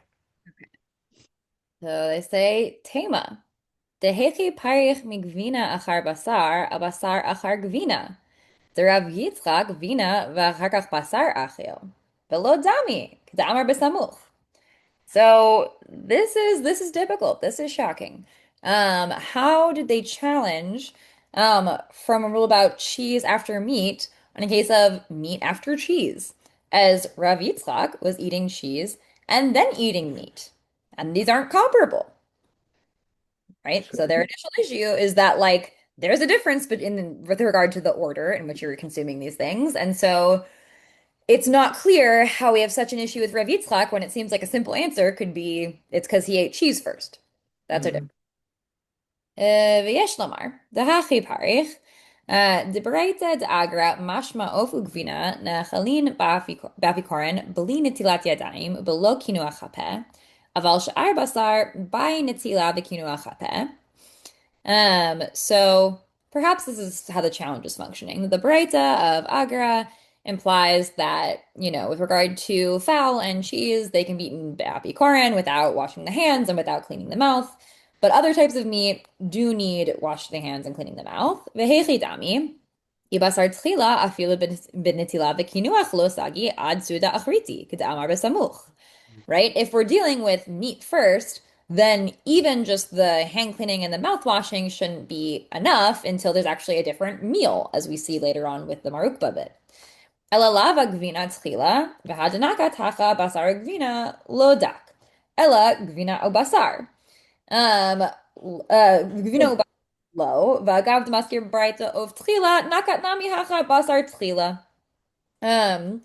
Right, so actually, we must be dealing with the case when we say that with other meat you do need netila and quinoa chapeh, that it's not be'apikarin. That must be in a case when you had cheese first and then you had meat. And here, like the fact that it says basar uvina, it was not being precise, right? Rather, it really meant cheese and then meat. And since in the Baraita it said oaf first, so too it's mirroring that language, right? But it actually was referring to eating meat after dairy and not vice versa. Baraita nakat oaf tchila afilu oaf tchila ne'achal ba'apikorin. And in the Baraita, it mentioned chicken first because when we're dealing with like chicken and dairy, even if you have the chicken first, it's fine, according to them. So Good. we're dealing with the chicken, go crazy. Like you truly, even if the chicken is first, you also don't need these things. Um, but that when it comes to eating dairy and then meat, the challenge is seemingly you do need to wash your hands and clean your mouth. Good. I just want to lay out now what we have in this first part of the Tosfot, which is not how really anyone's going to paskin, but that if you eat meat first and then dairy, then of course there's a wait time. The Gemara is sure on that. If you eat dairy first and then meat, then you need to wash your hands. That's really what the case was we were talking about here. But if you eat cheese and meat in either order, that's bapikoran. Right. Cheese and oaf. Did I say that right? Cheese and chicken? I don't remember. Cheese and bird. Fowl. That's the word. Cheese and fowl in any order. Then that's apikoran, as Rav Lexi put it, go crazy. Right. It's maybe you don't eat them in the same sandwich, but you eat them one after another. So okay. And no hand washing. None of that good stuff. Okay. I don't quite understand what forced us was to say that. I Yeah. think Go ahead. assuming, especially since Agra mentions, like they are assuming some level, they seem to be assuming that it can't be that none of these sources are being intentional about their order, right? That they're all completely actually only referring to a case when there's dairy and then meat, and they just happen to teach it the other confusing way. Because I think that for them, that feels too strange to say that both of these are actually dafka in the wrong order. And so I think they have to, for Agra, they're like, it really seems to imply that he doesn't think the order matters. That he truly just thinks, like, fowl and dairy, like, it just doesn't matter. Right? Like, I do think that is arguably the shot of the Baraita. Mm-hmm. So it Well, also you could say that when he says you need to wash, he means and of course also wait. you And could say then that. and then you wouldn't have this conclusion. Yeah. And I think he's assuming that when it says you need to wash, that's it. yeah. That's sufficient. Not only required, but sufficient. Yeah, I think once the Rav Chisda comes in and says mi basar legvina, you need sheyah, then clearly that's out of this conversation, right? That's just no way. But and maybe it's like you said, right? Because wash does sound like only washing, or maybe washing something else, but something immediate, right? It's an immediate action you take that lets you separate between the two. All right, but what about Rabbeinu Tam? We got to do him now. איש, וכן הלכות גדולות. דאכל בשר אסור לאכול גבינה, היינו בלא נטילה וקינוח, אבל בנטילה וקינוח שרי. Rabbeinu Tam and the Hilchot Gedolot said that when Rav Chisda says that if you eat meat, it's forbidden to eat cheese. It's forbidden to eat cheese without washing your hands and cleaning your mouth. But if you wash your hands and clean your mouth, it's permitted. Achal gvina mutar le'achol basar af belo netila v'kinuach. Right? They say if you ate cheese first, you can eat meat afterwards without doing anything. Umar And then the Ukba, later sugya that says you have to wait 6 hours well, must mean where you Oh, didn't we're wash about your to. hands.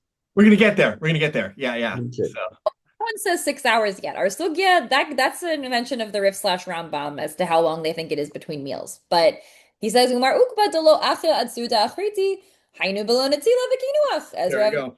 said, Mar Ukba, who said you can't be until another meal, that's in a case where there wasn't washing and mouth cleaning. Inami, alternately, machmir latzmo. Maybe he's just being machmir. Even Mar Ukba, who says from meal to meal, like that's being machmir, but that's not actually the halachic necessity. It's Okay. all midat chasidut.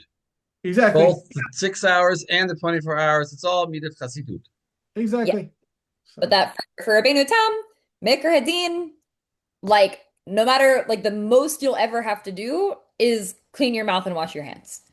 That like at any point if you did that, you could have the other thing afterwards. That is the most machmir, and that's only from basar to gvina. But in any other order, or seemingly with oaf and gvina, you don't need to do even that between them. yeah. I want to maybe I want to go on a little bit, I think. Mar Ukva, yeah, let's do a little bit more. So The Pirusho Kashe, so the Stam Tosfot has some difficulty with this explanation. My parichacha Arav Yitzchak. So then what's the challenge here on Rav Yitzchak, who seems to have eaten cheese first, if you don't need to do anything between the two of them? וצריך לומר לפירושו, דלעניין נטילת ידיים אין חילוק בין בשר תחילה לגבינה תחילה, ולגבי קינוח דווקא יש חילוק. You have to say to resolve Rabbeinu Tam with this that when it comes to washing the hands, actually Rabbeinu Tam does think that you need to wash your hands in either order, at least when we're dealing with basar ugvina. And it's specifically kinuach, the cleaning of the mouth, that you only have to do from basar to gvina, but not in the opposite order. Yet, והעולם נהגו שלא לאכול גבינה אחר בשר כלל, ואפילו אחר עוף, ואף אגב דתני אגרא עוף וגבינה נאכלים באפיקורן, דמשמע עוף תחילה, דיל משום דסבר בשר עוף בחלב לאו דאורייתא, ולא קיימא לן הכי. He's like, actually, people's practice that has been assumed is to not have cheese after meat at all, and to treat chicken equivalently. And even though we have this teaching of Agra that says you can eat them and not care about it, they're like, maybe that's according to the position that of's only derabanan, but we, the Tosfot, actually think of is doraita, so maybe we don't hold that way. Umihu kash I want to skip actually from here because we get into the whole thing of why Chaya doesn't get taught with it and whose opinion it is, which is nice, but not our major topic. But go to the very last line for Rabbeinu Tam. It's the last word on the line, at least in my printed edition. Rabbeinu Tam mefarish Tama Agra mishum of eno nidbak biyadayim b'shinayim v'chanichim. So Rabbeinu Tam says the reason that chicken is different, it's actually not about its it's not about its status of its prohibition. It's actually about the kind of mitziyut of fowl, which is that it's not going to stick as much to your hands and your mouth and your gums and all the like. Exactly. And therefore, you could be more lenient about it. It doesn't stick. So, okay. So we've got in this Tosfot here already, we've got kind of several different opinions, right? One is that maybe that there is a wait time between basar and gvina, but not between of and gvina, and gvina to basar. Then you have to do some cleaning, but gvina to of you don't. There is even maybe we just don't paskin like agra, and maybe there's a different reality for oaf that maybe you eat oaf and it doesn't stick in your mouth so much, so you can eat cheese afterwards. So, and also just like the le'olam lo nahaguchen, right? The people though in the world of the Tosfot, they are waiting between fowl and gavina just the same way. It doesn't say the same way, but they're also just like they're waiting just as they wait between basar and gavina. So all of those are out there in the Tosfot. All right, now let's actually get the Tosfot's Can I just ask for clarification? Just yes. Rabbeinu Tam. So when it comes to uf, he's saying whether it's uf or gvinara for that matter, you don't need waiting, you don't need kinuach, and you don't need netilah. Is that right? Yeah. So okay. wait, give me which case again? Which case? Anything involving uf, you don't need anything. It sounds like it. Yeah. So okay, that's good. Okay, good. So. And maybe the only difference is basar as to whether or not you need both mediach and kinuach, right? Kind of thing. So also possible. But is that his halachic opinion or is that his understanding of Agra? It's his understanding of Agra, so maybe whether or not we paskin like Agra. It appears to be his halachic opinion. I would say Rabbeinu Tam is also very much known for being a bit of an iconoclast in that if he thinks that he understands something correctly, he's fine to poskin that way, even if nobody else is poskinning that way, and even if it's not what people are doing. So I think the pshat is that he does actually think that's the psak, because they also talks about how that relates to the other parts of the sugya, not just agra. So I do think that's Rabbeinu Tam's psak. It just seems like most people don't follow it. Well, with that, actually, let's get we're at the end of the sugya, and Mar Ukva says l'sudata achrita achilna, right? From I wait till the next meal, right? So let's look. There's a Tosfot on Kuf Hey Amud Aleph. That's short. Now, Kalev, I'm gonna call you into service here. Okay. לאו בסודתה שהרגלים לעשות אחד שחרית אחד ערבית, אלא אפילו לאלתר עם סילת השולחן וברך מותר הדלו פלוג רבנן. So it's not the normal meals that they're used to doing, one in the morning and one in the evening. rather one that is immediately after, that they clear the table and they bless, then you can go ahead and have another meal.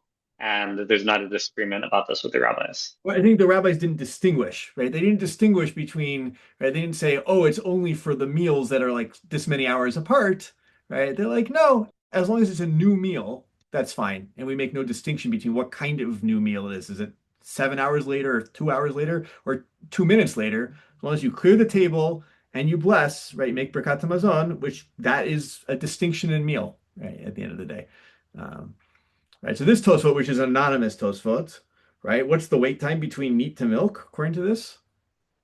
This one doesn't, by the way, is not necessarily seen Mar Ukva as Midat Chasidut. It's seen Mar Gufa as Ladin. But what's the wait time?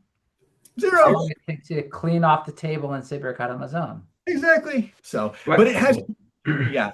I don't know about Now, Z. of course, this Birkat Hamazon element is going to stick around with us, right? Which because you can't eat them in the same meal, so what distinguishes it, Birkat Hamazon is going to become this distinguishing factor here.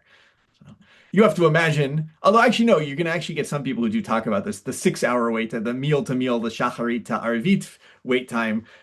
You imagine generally they would have said Birkat Hamazon by then, but I don't know, maybe it's a really, really long meal. Does happen. Okay. Those Shabbat afternoon meals that seem to go on forever. Where are we in time? Let's go to the Rif. Lamed Zayin, I believe it's with Bet and the Rif pagination.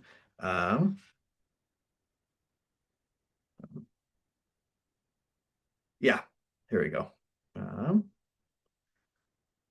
People have that, the Rif, starting with it's Lamed Zayin with Bet and the Rif. If you have, by the way, the Oz V'Hadar, I think they tell you what the original pagination. They repaginated the Rif. Shame on them. I think it's Kuf Tet in the Oz V'Hadar, or Kuf Tet. Kuf or Kaf? Kuf.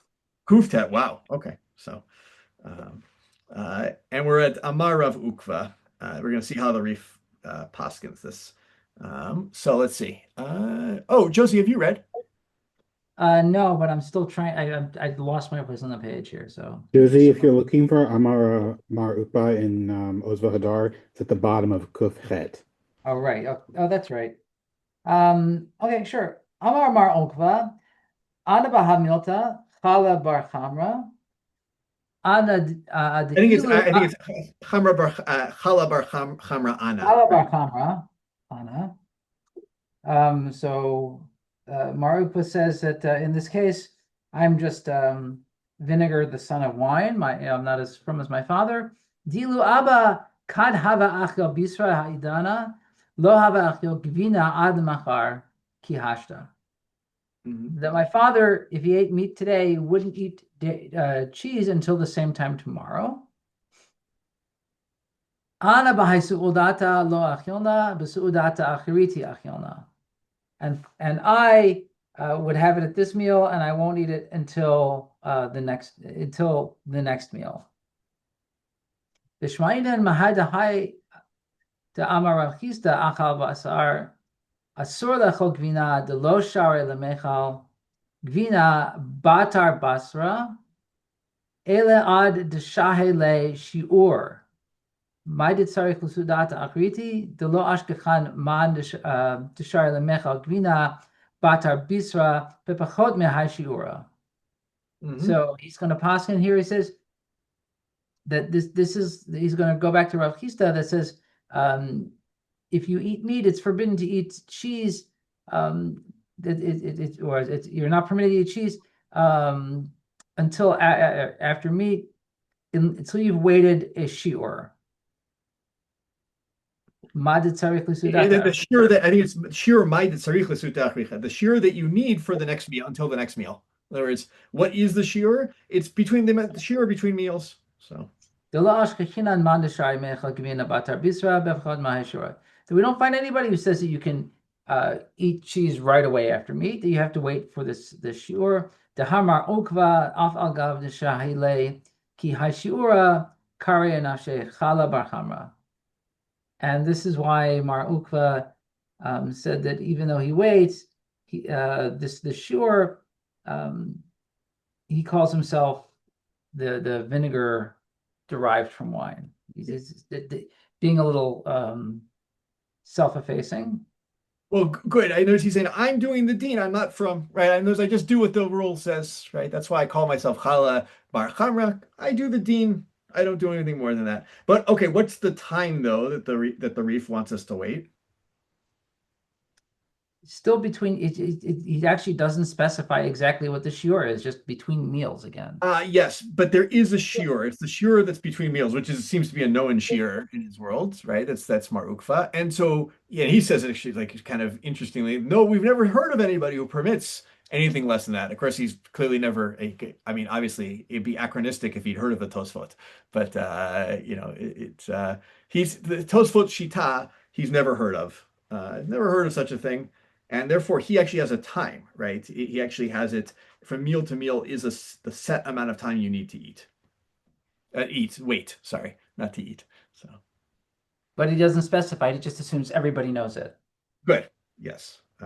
It seems almost like he's being argumentative here. He's sort of like trying to persuade the community to be strict because he's saying, I never heard of anybody who's less than this, and even if you do keep 6, you're only called the vinegar, so don't try to be makil.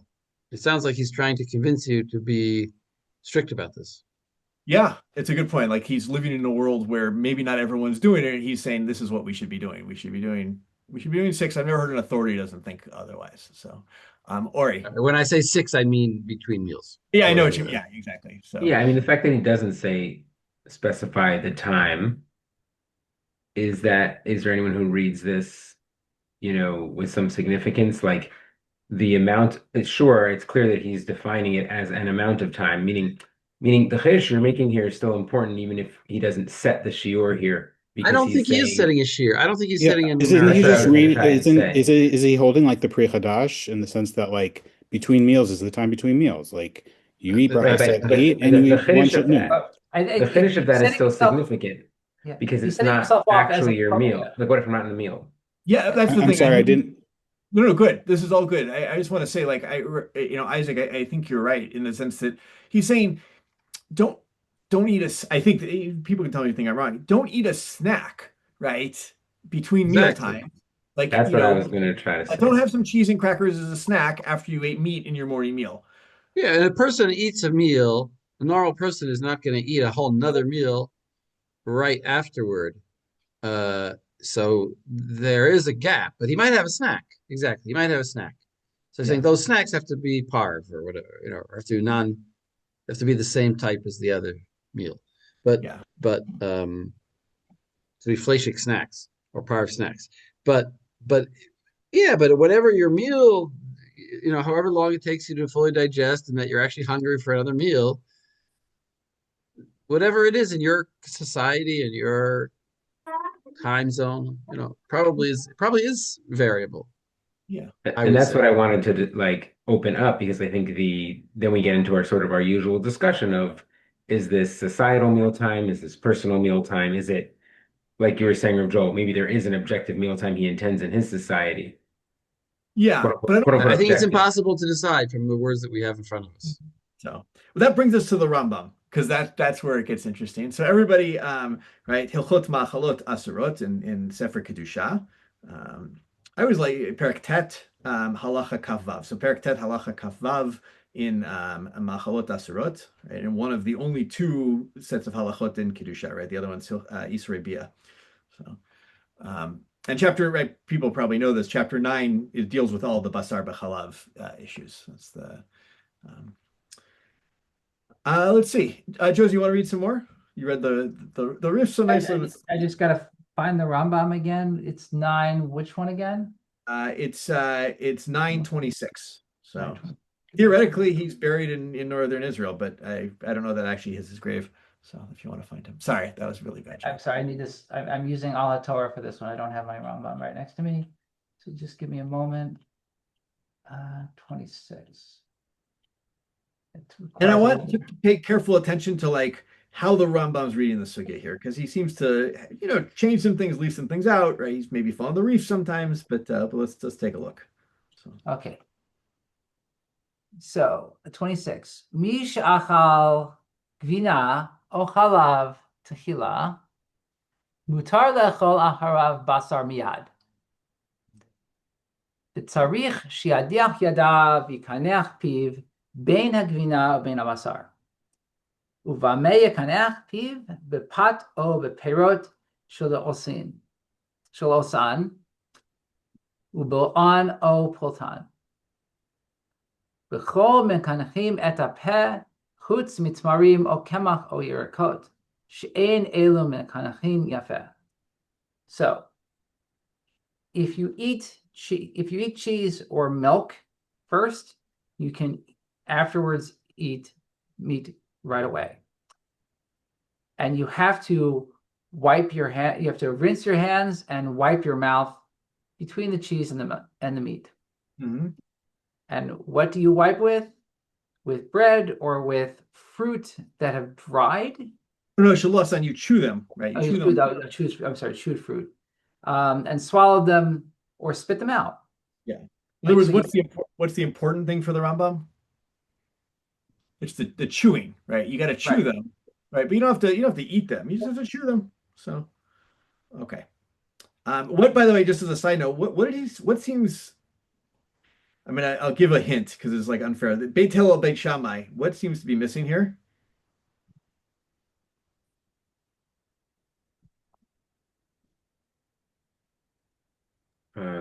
Rinsing the mouth.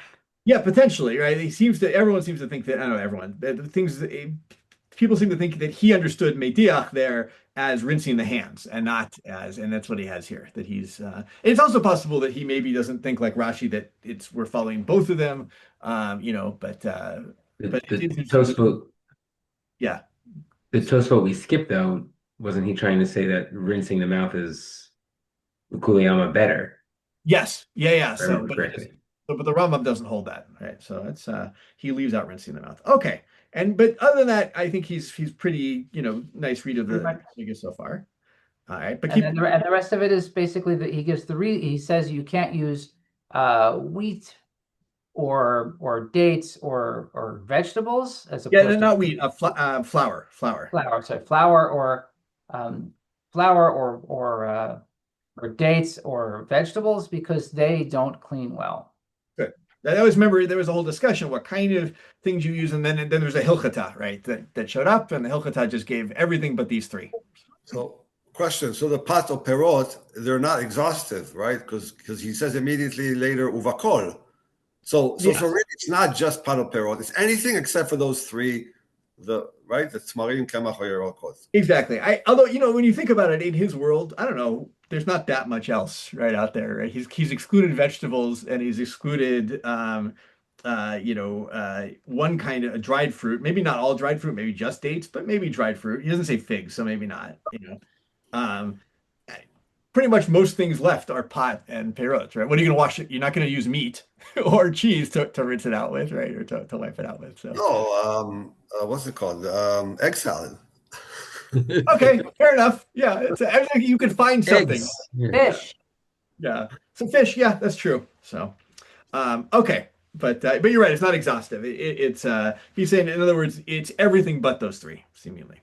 All right, let's do Kaf Zayin. Keep going, Josie. Sure thing. B'amed devarim omrim b'basar behema o chaya, aval im achal basar of achar she'achal hagvina o hachalav. And what are we talking about? We're talking about meat or game meat.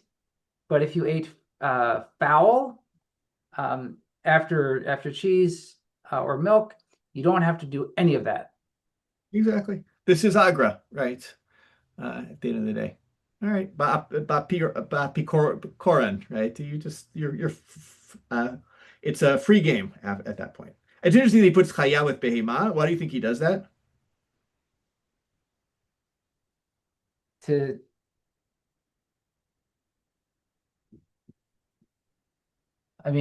chaya, you mean? Yeah, why does he put chaya with behema as opposed to chaya that you can see with apikoran? Chaya doesn't show up in our sugya. Because it's only, I only talks about oaf in the sugya. Mm-hmm. Yeah, but chaya could have gone either way, right? There's the Gemara doesn't say anything about chaya. So. I don't have an answer. This is open question. Or you have an answer? Well, I was gonna say maybe that's how he reads the Gemara's omission. Mm-hmm. Like it's still an assumption that Chaya is obviously more like Behema, but if we're understanding that Oaf, I guess it's a little bit Rabbeinu Tam. If we understand that Oaf doesn't get stuck in the teeth, wouldn't Chaya be more similar to Behema and get stuck in the teeth? Yeah, that's what I'm wondering. I wonder if it really is Well, just also The like Lechem Well, Mishnah the al Chaya and the Atar. Behemah, they're all mammals, right? Yeah. Like yeah. and more like according the story of Rav Yitzchak Pare, the Rav Masharshia, it says Bisra. So Bisra covers both Behema and Chaya, but it Yeah, doesn't. but it also covers Oaf.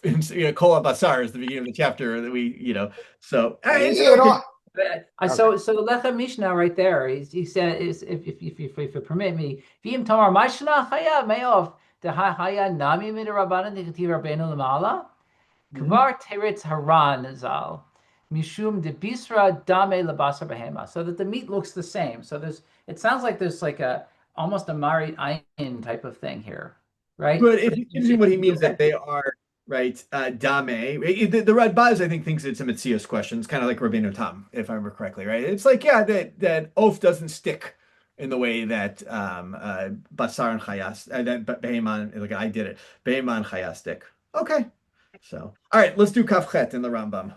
Keep going. Sure thing. Misha achal basar betchila, ben basar behema, ben basar of, lo yachal aharav halav ad sheyashhe b'neihen kedei shi'or su'uda acheret, v'hu kemo shesh sha'ot mipnei habasar shel ben hashinayim she'eno sar b'kinuach. And if you have meat first, whether it is behema meat or off meat, you cannot have milk afterwards until you have waited between them kadeshi or suda, until you've gone to another meal. And what is this? It's like 6 hours. And what is the justification? It's for the little sticky pieces of meat between your teeth that aren't removed by just plain wiping. You need to really floss those suckers. Exactly. Well, it sounds even like that. It sounds like maybe waiting is the only possibility here. He doesn't give the possibility of even good dental care. How does he learn the Gemara that says Basar Ben Hashinayim is called Basar? If here he's saying you wait 6 hours because the meat doesn't get out of your teeth. Exactly. You understand my question? How does he learn the Gemara? He's saying that it's still called basar for 6 hours, and it's stuck there until that point. At which point, either he must think that it finally leaves, or he thinks that at that point it's dissolved so much it's not called basar anymore. Right? Also, to our previous discussion, he's reading the flow of the Gemara to be relevant. So we say there can't be meat in your teeth because it's still considered meat, and then they immediately launch into the discussion of waiting. So he reads that flow as the idea of the waiting is to remove the meat. Yeah, that's the way I read it. Right. A little irony, by the way, in the Torah in Baalotcha, it seems the basar odenu ben shinehem. I think that's the pasuk is About like chicken. it was very quick. It was like a short time. They didn't even wait at all. But anyway, Rav Nachum. And also it's about chicken. I just want to say more like turkey, maybe. It's about turkey, whatever. It's about fowl. Mm-hmm. Yeah, it's true. It's a good point. It's about fowl. Yeah, so that's why you'd have to wait even for fowl. Which the Rambam does say, right? He does say you do. So, he makes no distinction. But I agree with you. That's how the Rambam learns. There's the meat in your teeth is meat not forever, but for 6 hours.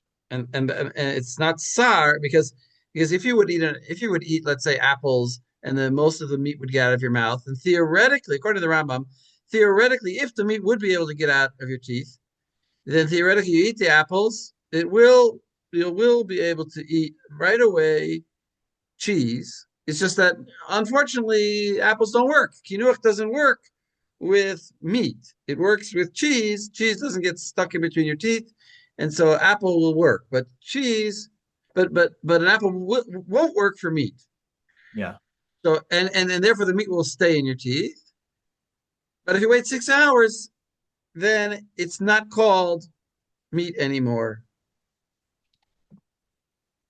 Yeah, I was I had something. Which, of course, leads to the question: what if you flossed your teeth? Now, according to the Rambam. Yeah, the Rambam may, and then we'll see actually like opinions, right? That Rambam is making a Metzias question, a claim, and you might find a way in Metzias to actually get rid of it. He's saying But really, what if you, or I'll tell you what if you have no teeth? fair enough. Yeah, it's some people have no teeth. Yeah.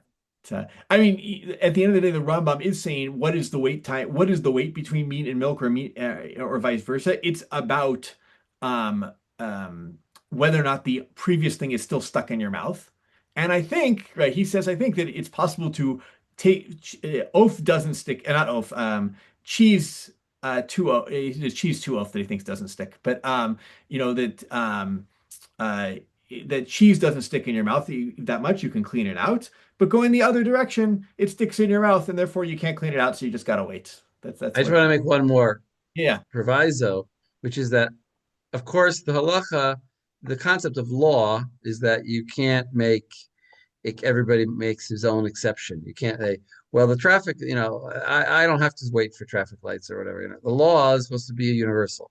So even if a person has no teeth or he flosses, we don't want a society where some people are waiting one amount, some people are waiting another, and they say, oh, well, it's because I flossed. And we don't want to create where everybody can make their own heterim. So I don't think the Rambam, because once the law has been made that you have to wait till the next meal, whatever the reason is what the reason was. And now the reason is because that's the law.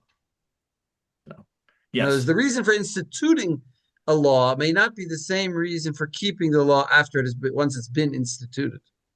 So let's go, Ori, and then I'm going to close up, and then we will. Really quick, another way to read the Rambam strictly to support what Nachum was saying is like she'eno sar b'kinuach is not descriptive, but it's prescriptive. Like you might think you're flossing all the meat out, but he could be talking about something, I don't know, more metaphysical. He could be talking about ta'am.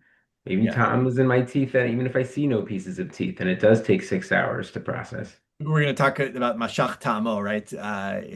When we get to the Tur Shulchan Aruch, which is a different take on it. Yeah, no, I think at the end of the day, we'll also see, with this world where we're gonna, as we know that the Shulchan Aruch at least is gonna paskin like the Rambam, is there leniency in certain cases, which we'll see. And did people see the Be'er Moshe that I gave the Sheila Tshuva? If not, for next week, do please look at it because it does like a very nice job. He's got an interesting question, right? I'll throw it out there, right? You ate meat. We live in a world where it's pretty accepted. You wait 6 hours, you ate meat, and in, I don't know, 2 hours later, you take a glass of milk and you say, Baruch atah Hashem Elokeinu melech haolam she'kol niyeh bidvaro. Oh my gosh, it's only been 2 hours. What do? Do you take the bracha levatala, or do you drink the milk, right? And that's really gonna kind of, the rubber is meeting the road of how, in what conditions do we take 6 hours as like that's it, 6 hours, end of story, or in what cases do we say, whoa, there's a Tosfot, there's the Pri Chadash, there's all sorts of other stuff that we can fall back on as Mechatzam Sofer and so forth. But next week, Tur Shulchan Aruch, and then some of those other sources. So. Thank you. Everybody. Yes. Thank you. Good night.